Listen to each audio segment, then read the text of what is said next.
Leukaemia হতে পারে, সেসব পরের কথা। কি করবে? রোগীকে তুমি যদি তোমার সামনে বাচ্চাকে নিয়ে আসে, সামনে ঝুঁকে বসিয়ে দিয়ে ধীরে ধীরে শ্বাস নিতে বলবে।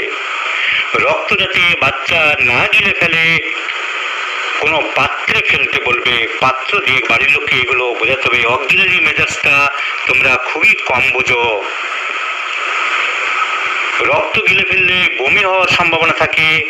নাক দুটো দু আঙুলে চেপে ধরে বরফ থাকলে বরফ দেবে, বরফ সেঁক দেওয়ার চেষ্টা করতে হবে। আর প্রেশার চেক করতে হবে রোগীকে একটু বিশ্রাম দেওয়ার পরে, খেয়াল রাখতে হবে।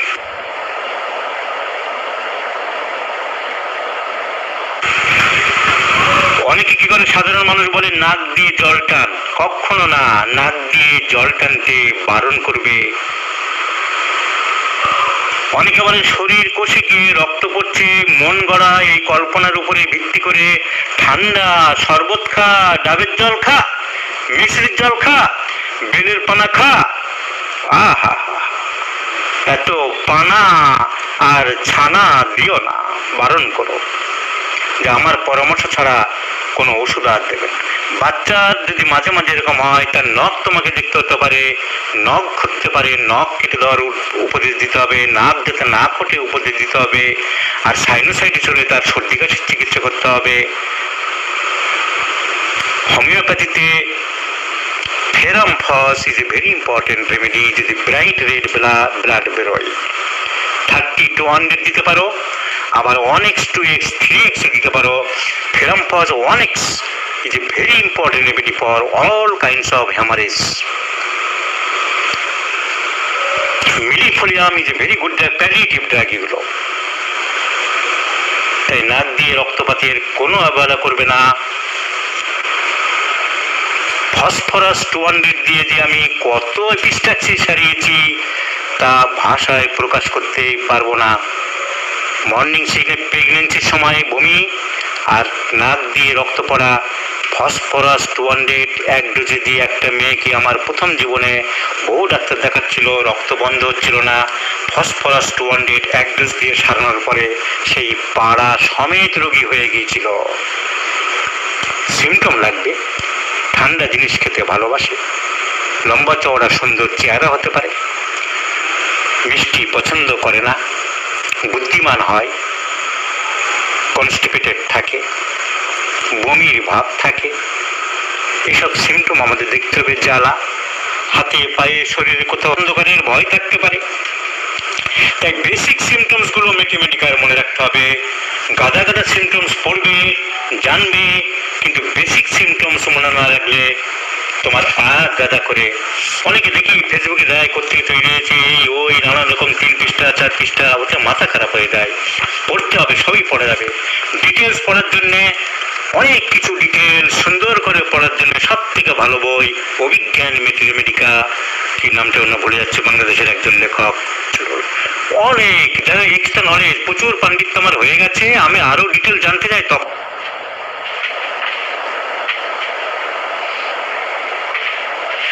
কিন্তু ওই বই পড়ে প্রথমে পড়লে কিন্তু মাথা একদম গুলিয়ে যাবে। তাই বেসিক সিমটমস গুলো শুধু মনে রাখতে হবে। তাই প্রত্যেকটা ড্রাগের বেসিক জ্বলন্ত সিমটম গুলো মনে রেখে চলতে হবে, তাহলেই তুমি আস্তে আস্তে সাকসেস হতে পারবে।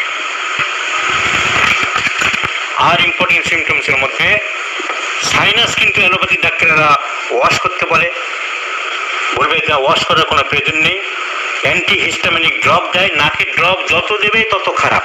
নাক বন্ধ হয়ে গেলে ড্রপ দেয়। অনেক রোগীরা এত হাফ ডাক্তার হয়ে যায়, নাকের ড্রপ দিয়ে তারপর নাকের স্মেলিং অ্যানোসমিয়া হয়ে যায়, নাকে আর গন্ধ পায় না। ওখানকার যে সেন্সরি নাকগুলো নষ্ট হয়ে যায়।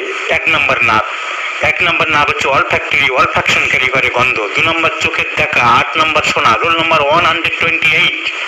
12টা নার্ভের মধ্যে রোল নাম্বার 128 হলো সেন্সরি নার্ভ। 1, 2, 8 দেখা, শোনা আর গন্ধ নেওয়া। তাহলে এগুলো আমাদের খেয়াল রাখতে হবে।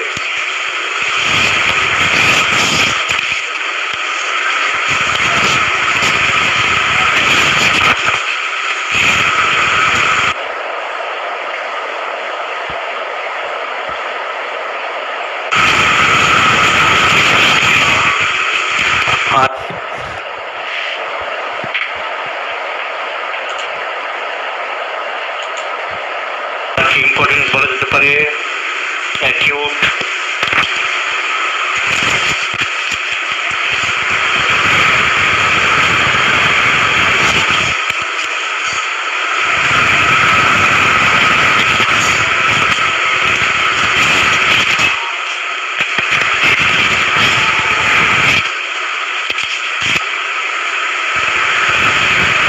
হঠাৎ তালা ধরে যায়।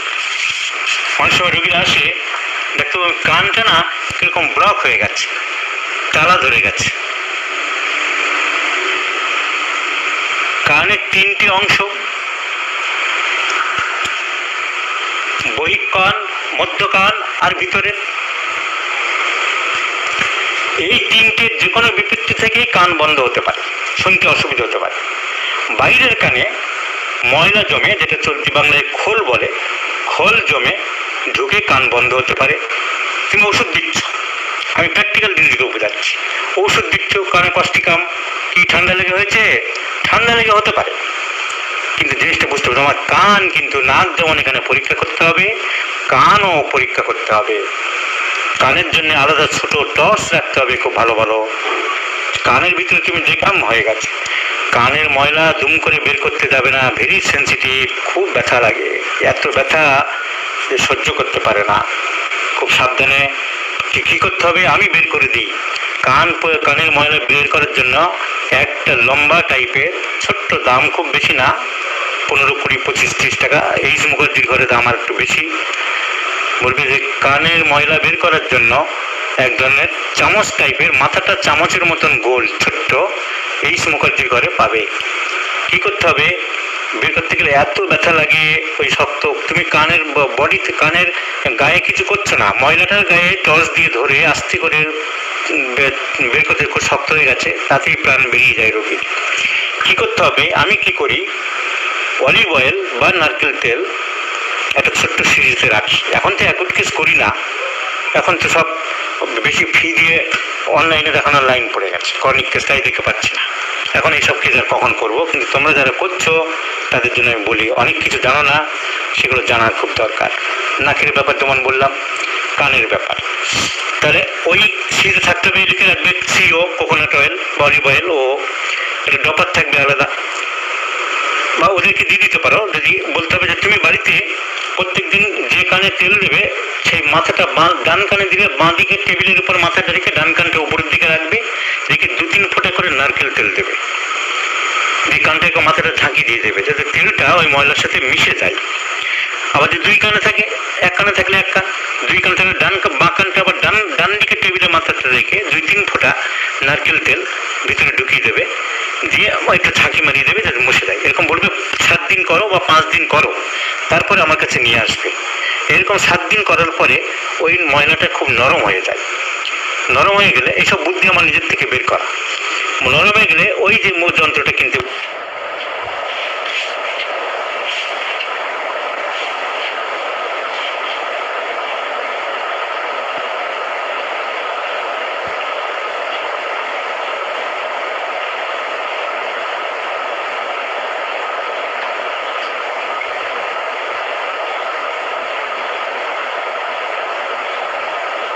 করতে হবে, এই সমস্ত নানা রকম ব্যাপার। তো কানে ময়লা থাকলে তোমার কষ্টিকাম দিয়ে, রাস্টক্স দিয়ে, ডাল কামারা দিয়ে তুমি কিছুই করতে পারবে না। সেজন্য তার শুনতে অসুবিধা হতে পারে, তুমি যেই পরিষ্কার করে দিলে সে আবার শুনতে পেল। তাহলে অ্যাকিউট ইমার্জেন্সি অনেক কিছু আমাদের জানা আছে।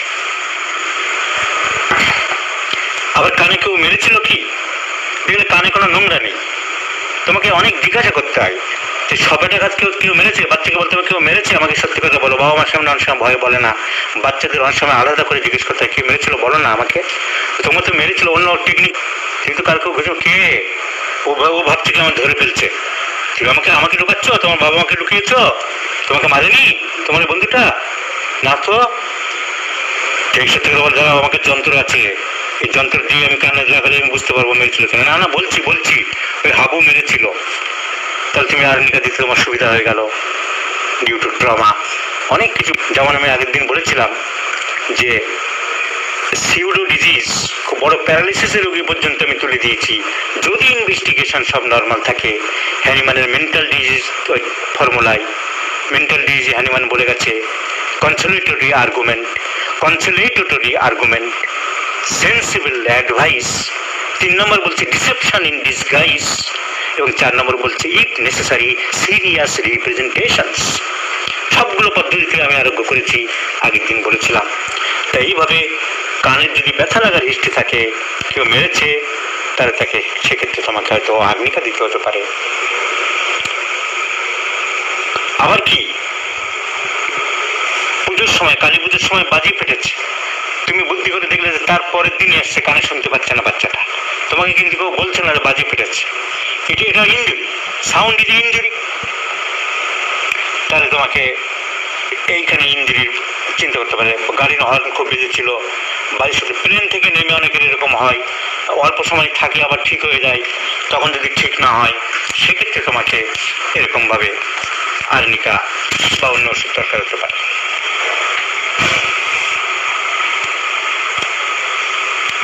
দরজায় যদি আঙুলে চাপ খায়, দরজা বা জানলার ভাঁজে এক আধবার হাত বা পায়ের আঙুলে চাপ পড়েনি এমন লোক বোধহয় খুব কমই আছে। বাচ্চাদেরই বেশি হয়, তোমাকে আসতে পারে। Main drug is hypericum. আঙুলের নখ সমেত যদি লাগে এবং হাইপোরিকাম 200 বা অনেম রিপিটেড ডোজ, এক্ষেত্রে 1 ডোজ 2 ডোজ নয়, 5, 6, 7, 8, 10 ডোজ 2 ঘন্টা 3 ঘন্টা পর পর টানা দিয়ে যাও। এবং কোল্ড অ্যাপ্লিকেশন ভাবে একটা ন্যাকড়াতে বরফের গুঁড়ো বা বরফ জল ভাঁজ করে করে লাগাতে হবে, বলতে হবে এই জলটা বরফের জল ফ্রিজ থাকলে বের করে লাগান। আর চোখে যদি কোনো ইনজুরি হয়, চোখে ledum is the first track, symphytum is the first track. চোখের ভিতরে যদি আঘাত লাগে তাহলে, এবং ঠান্ডা জল দিলে যদি ভালো লাগে তাহলে লিডাম দাও, এক্ষেত্রে আর্নিকা নয়। আর চোখের গোলা বলে যদি লেগেছে খুব, সিম্পাইটাম অনেকে জানে না, is a very very important drug.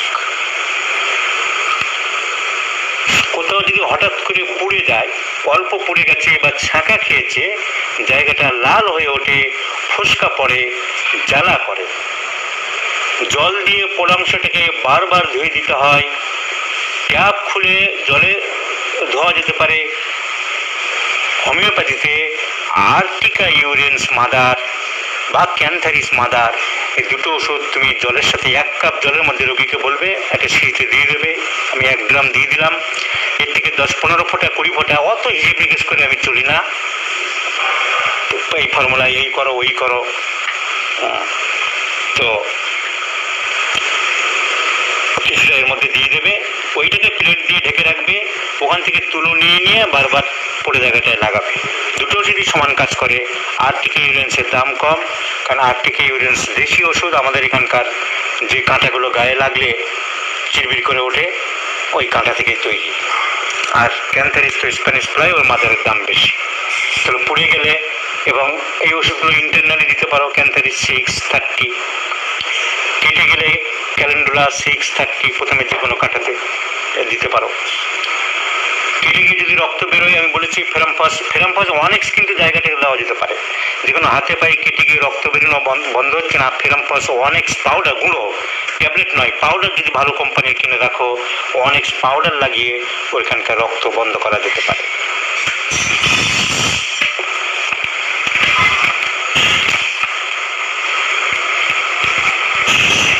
গলায় যদি মাছের কাঁটা ফোটে, গলায় মাছের কাঁটা ফুটলেই তোমরা চিকিৎসা করো, প্র্যাকটিক্যাল নলেজগুলো অনেকের নেই। গলায় মাছের কাঁটা ফুটলে সাইলিশিয়া মারছো, কাঁটা যাচ্ছে না, 2 দিন 3 দিন পর একবার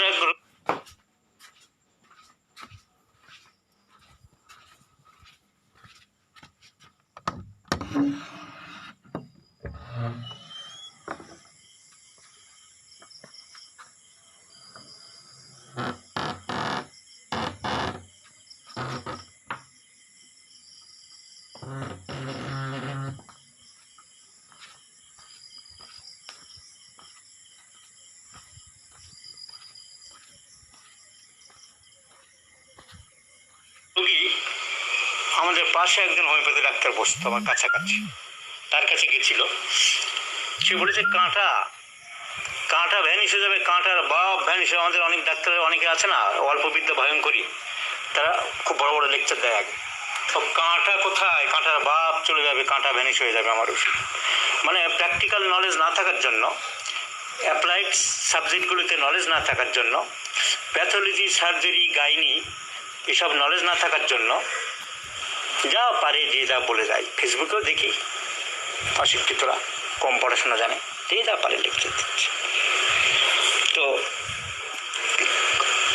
সাইলেশিয়া কি কাঁটা গলায়?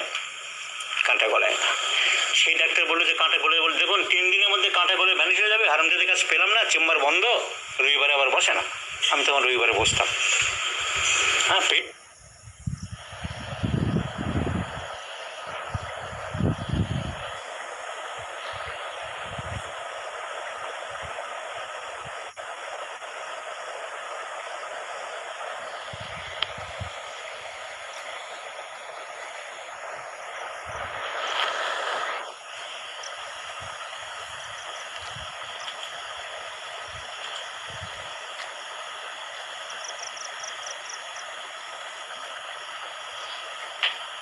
ভুলে হয়েছে না, ও তো তাই বললো না। কাঁটা গলে না, জায়গাটাকে নরম করে, টিস্যুকে নরম করে।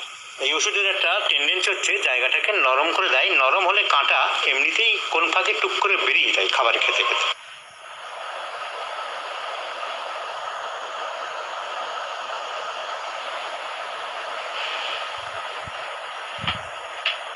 আপনি আমাদের হোমিওপ্যাথি ওষুধ না খেলেও এমনিও কাঁটা বেরোতে পারে।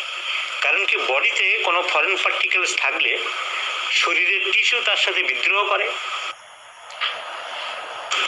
জায়গাটা নরম হয়ে কোনো এক ফাঁকে টুক করে বেরিয়ে যায়।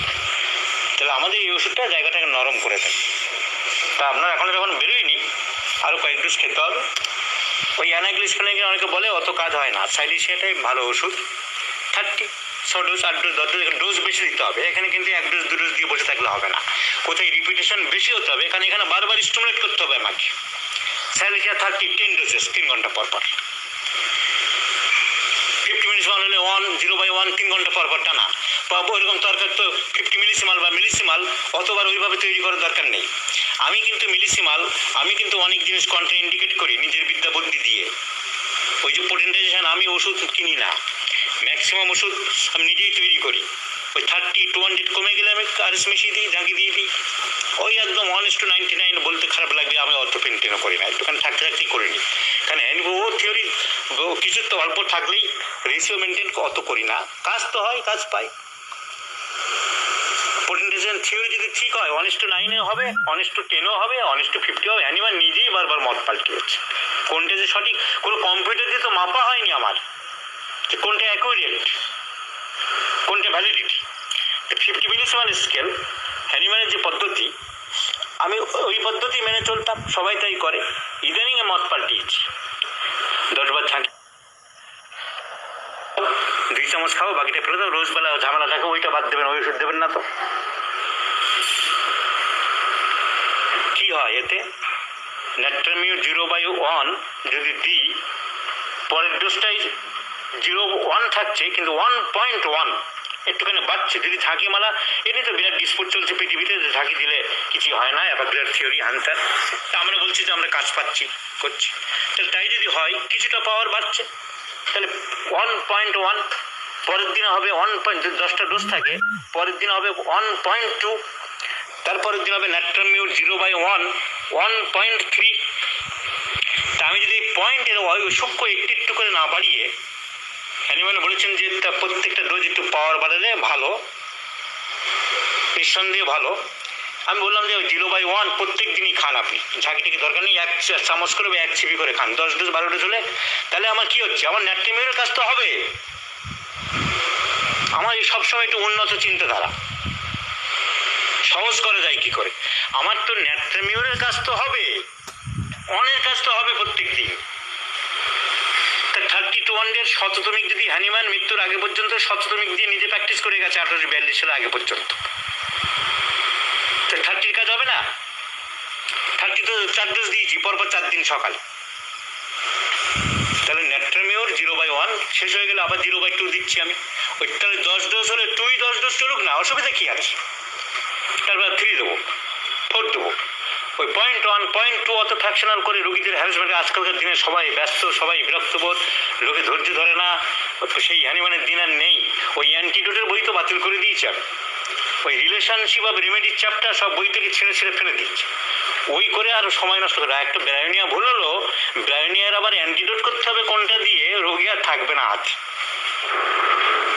আজ জ্বর হয়েছে, কালকে অফিস যেতে হবে, বারণ করলো প্যান্টাসিড কিনে খাচ্ছে, প্যারাসিটামল তো যেতেই হবে। আজ প্রাইভেট সেক্টরে কাজ করে, ও বন্ধ করলে হবে না, নো ওয়ার্ক নো পে, এরকম নানান সমস্যা থাকে মানুষের। তো সেজন্যে চিন্তাধারা একটুখানি অন্যরকম পাল্টাতে হচ্ছে। তাহলে যেটা কী যেন প্রসঙ্গ করে অন্যদিকে চলে গেছি। 50 মিলিসিমাল ওষুধ এইভাবে দেওয়া যায়, ও রিপিটেড ডোজে এরকমভাবে দিতে হবে। এই যে বলছিলাম যেটা, হ্যাঁ, এইবারে তোমার কাছে ফরসেপস রাখতে হবে, অনেকগুলো ছোট বড় 3-4 সাইজের ফরসেপস রাখতে হবে। ওই ভালো দোকান থেকে, আমাদের এখানে যারা আমাদের ছেলেরা যারা লোক ডাক্তার শুনছো, কলেজ স্ট্রিটে, মেডিকেল কলেজের উল্টো দিকে সব দোকানগুলিতেই পাওয়া যায়। বলে আমাকে 4-5-6 এরকমের সাইজের ছোট ছোট সুন্দর সুন্দর ফরসেপস দিন। আবার এত ছোট্ট ফাইন ফরসেপস আমি ওই পাথর দ্বারা বিক্রি করে, সোনার দোকান পাথর গয়নাগাটি রেখে ছোট ছোট পাথরের টুকরো টুকরো, হীরের টুকরো টুকরো রেখে একজন, ওই ফরসেপস আবার আমি ওই আমাদের ইয়েতে পাইনি, ওদেরকে জিজ্ঞাসা করে সেই ফরসেপস আবার অন্য জায়গা থেকে কিনেছি। তো এবারে একটা কাঁটা ওইখান থেকে ফরসেপস, তাই বলছি 4-5টা কিনে রাখবে। ওইরকম কাঁটা, একটা শক্ত ইলিশ মাছের কাঁটা বা অন্য মাছের কাঁটা ভার্টিক্যালি ঢুকে আছে উপর থেকে নিচের দিকে, তো ও তো বেরোনো খুব মুশকিল। সাইলিশিয়া দিয়ে তোমার গোড়া নরম হলেও ও তো খুঁটি, মাটিতে যেমন গরু ছাগলের খুঁটি পোতে ওই রকম ভাবে সফট প্যালেটের এক জায়গায় ঢুকে আছে, বের করবে কি করে? একবার হা করতে বললে বড় টর্চ জেলে, গলার জন্য বড় টর্চ কিনে রাখতে হবে। দেখা যাচ্ছে যে সাদা খুঁটির মতন মাথাটা দেখা যাচ্ছে। ওই ফাইন ফরসেপস দিয়ে ওই কাঁটার মাথা একটুখানি ধরে টান দিলে 1/2 ইঞ্চি 1 ইঞ্চি কাঁটা বেরিয়ে চলে আসলো। সাইলিশিয়া দিয়ে 10 দিন 12 দিন 15 দিন কাঁটাও বেরোচ্ছে না, হোমিওপ্যাথির বদনাম, তোমার বদনাম। কয়েক সেকেন্ড, তাহলে অন্য হোমিওপ্যাথি ডাক্তার কাছে দেখিয়েছিল, আমার কাছে আসলো, এসেছিল, একদম প্র্যাকটিক্যাল ঘটনা। আমি দেখি হা, তাহলে প্রথমে তোমাকে হা করে দেখতে হবে সাইলিশিয়া দেওয়ার আগে তুমি কাঁটাটা বের করতে পারো কিনা, ভার্টিক্যালি দেখা যাচ্ছে কিনা, ভার্টিক্যালি না হোক অবলিক হতে পারে। সোজাসুজি থাকলে তো কাঁটা থাকবে না, সোজাসুজি হরিজন্টালি যদি জিভের উপরে বা টনসিলের পাশে টাশে থাকে তো এমনি কখন ঢুকে যাবে। আর সেরকম যদি লেগেও থাকে সেটা চট করে বের করতেও পারবে ফাইন ফরসেপস দিয়ে, যেটা আড়াআড়ি দেখা যাচ্ছে। কিন্তু ভার্টিক্যালি যদি ঢুকে থাকে দেখা যায় অবলিক ওয়েতে বা ভার্টিক্যালি প্লেন স্ট্রেট ওয়েতে, মুখটা যদি একটু দেখা যায় ভালো করে দেখবে সাদা মতন কিছু দেখা যাচ্ছে কিনা, টনসিলের মধ্যেও ঢুকতে পারে কাঁটা। আবার টনসিলের কোনো একটা জায়গা যদি সেপটিক থাকে, ঘা মতন থাকে, সেখানে মনে হয় সাদা কিছু লেগে আছে, খাবার দাবারও অনেক সময় লেগে থাকে।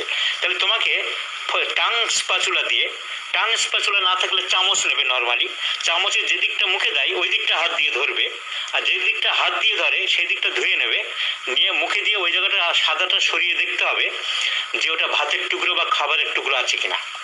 যেগুলো যে টুক করে সরে গেল তাহলে না খাও, তাহলে ওটা খাবারের টুকরোই ছিল।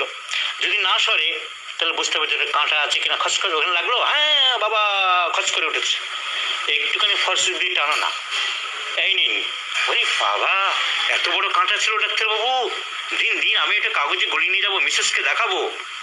আর ওই হারামজাদাকে 4 দিন ধরে দিচ্ছে, দেখাচ্ছে জানেন, সারা 20 টাকা করে নিচ্ছে আমার কাছে, 4 দিনে 80 টাকা নিল। হ্যাঁ, আমি তারপরে এবারে কি হলো, ওই কাঁটা বের করার জন্য আমি কোনো টাকাও নিইনি, এগুলো ব্যবসায়িক টেকনিক, আমি নাম করে নিলাম।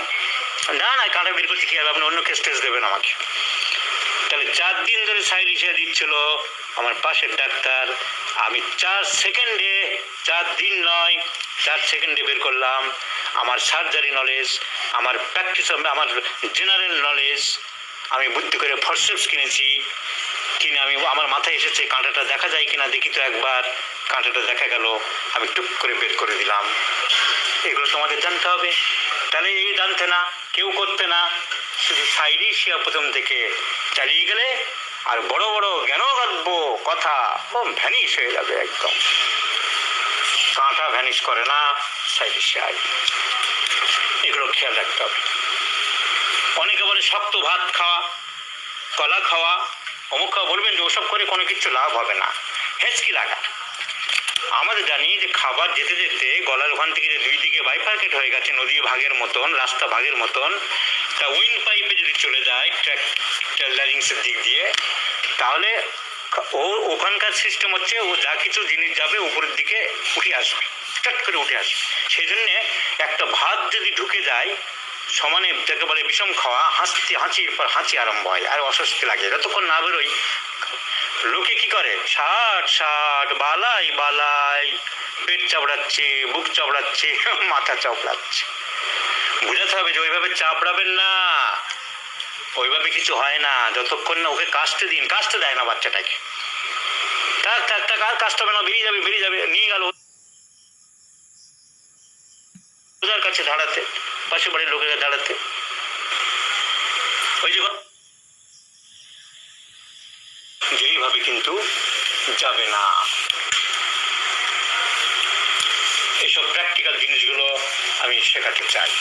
সাপে কাটা যদি পয়জনা সাপ, একটা কেউটে বা গোকরা একই ভ্যারাইটি, এদের বিষ লেদাল ডোজ বলে একটা কথা আছে, কতটা মানুষের শরীরে গেলে মানুষ মরবে। এদের লেদাল ডোজ হচ্ছে 15 মিলিগ্রাম।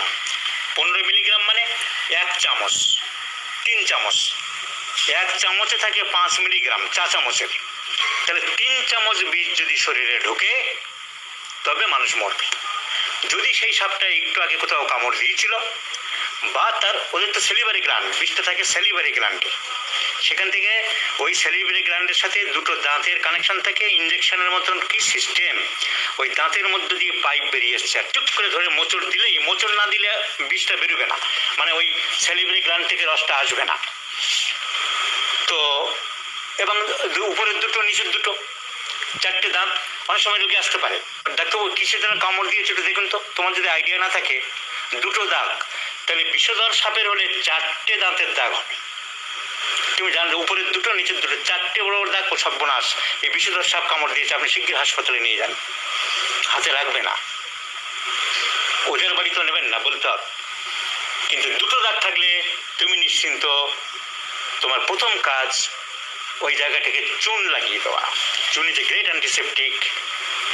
আর লিডাম প্রেসক্রিপশন করতে অনেক ওষুধ আছে, যদি খুব জ্বর আসে তারপরে অন্য অসুবিধা হয়, এসিনিশিয়া অনেকে বলেছে, সিড্রোন আছে, অনেক রকম ওষুধ বলেছে, কিন্তু ledum is a very good drug. কিন্তু দুটো দাগ থাকলে তুমি ট্রিটমেন্ট করতে পারো। একটা দাগ থাকলে মনে করতে হবে বিষে কামড় দিয়েছে, দুটো দাগ থাকলে বুঝতে হবে নন পয়জনাস স্নেক কামড় দিয়েছে, বিষহীন সাপ, আর 4টে দাগ থাকলে সাবধান সাবধান সাবধান। আর 4টে দাগ হলেই যে মানুষ মরবে তার কোনো কথা নেই, তার কারণ লেদাল ডোজ 15 মিলিগ্রাম তার না যেতে পারে, 5 মিলিগ্রাম যেতে পারে, 10 ওদের কাছে গেলে বেঁচে গেল, মানে কি বলে ও তো বাঁচিয়ে দিয়েছে।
Milligram লেদাল dose.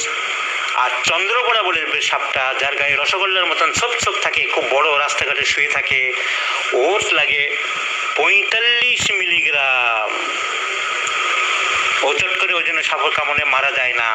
কিন্তু এই যে কেউটে গোকরা, এই সাপগুলোর বিষ হচ্ছে নিউরোটক্সিক, আর চন্দ্রপড়া হচ্ছে হেমোটক্সিক।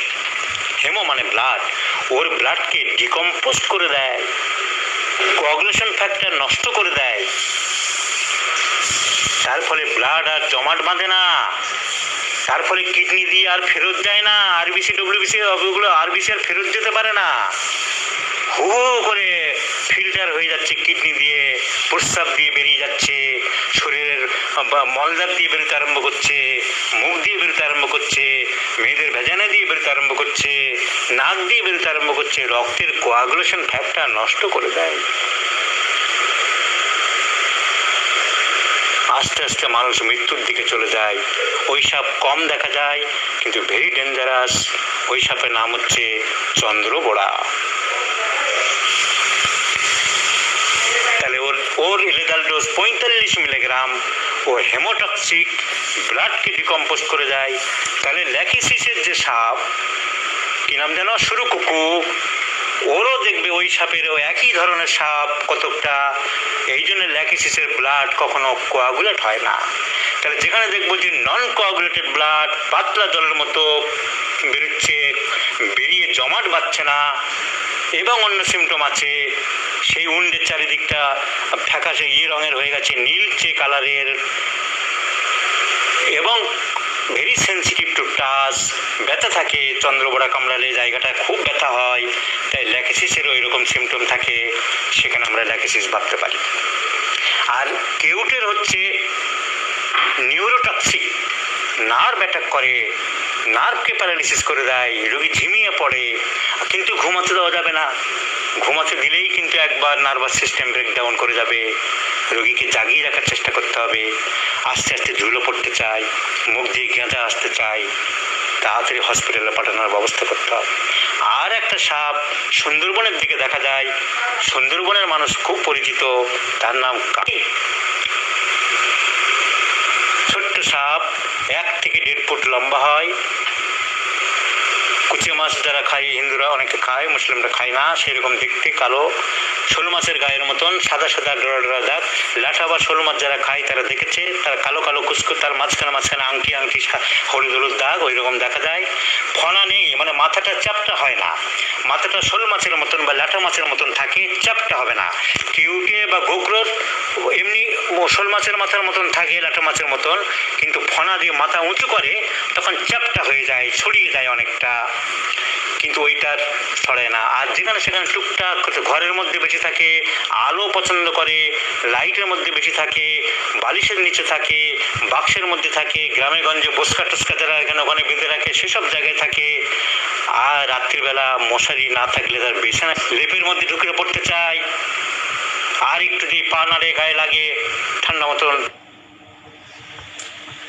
পা দিয়ে নাড়ায়। আর সাপ কি করে, সাপ খুব ভীতু প্রাণী, সাপ অনেকে বলে হিংসা করে, সাপ এইসব না, ভয়ে কিছু ওর গায়ে টাচ হলেই মুহূর্তের মধ্যে ক্ষিপ্র গতিতে কামড় দিয়ে দেয় আর দাঁত বসিয়ে দিয়ে দেয়। ওর বিষ এত মারাত্মক, 1 মিলিগ্রাম লাগে, মানে কয়েক ফোঁটা। আমাদের যে হোমিওপ্যাথির ছোট শিশি সেটা হচ্ছে 5 মিলিগ্রাম, কেউটের লাগে 1 মিলিগ্রাম।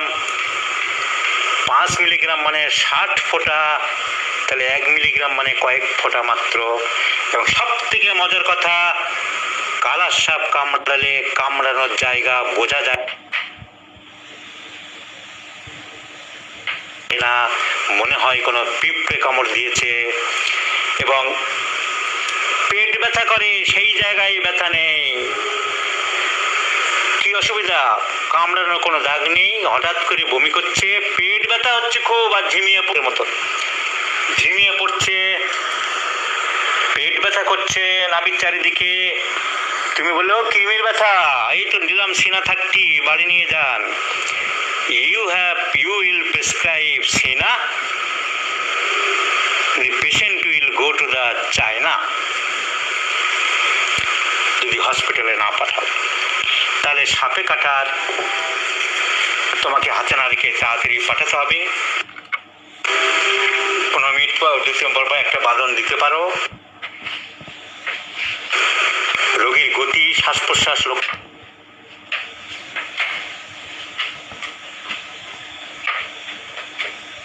রাখতে হবে।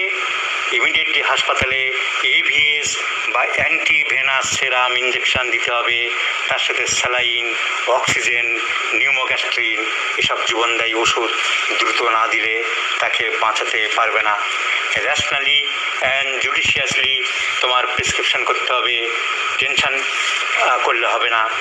তো ও 11:30 বাজে, ও বাবা, ঘুরতে 11:30 বাজে, আমার শরীর খারাপ, ভেবেছিলাম ঘন্টাখানেক করবো, তাও 2 ঘন্টা আমি বললাম। একটি অনেক কিছু আলোচনার ইচ্ছে ছিল, তা তো আর হলো না। আচ্ছা, তাহলে আগামীকাল আমি আরেকটা ক্লাস করব, শিক্ষক জুনিয়র ডাক্তাররা। কালকে 9টার সময় আমি এখনই যেহেতু মাত্র কয়েকটা জিনিস হলো, আমাদের তো মাথা খারাপ হয়ে গেল, কি বলবো যে এইটা ওটা ভাবতে ভাবতে চলে গেল। কালকে তাহলে আমি আরেকটা ফ্রি ক্লাস নেবো। আর আমার যে একটা পেড ক্লাস আমি করেছিলাম, কেন করেছিলাম সেটা একটা থাকবে আমার, কারণ দীর্ঘস্থায়ী পড়াবো,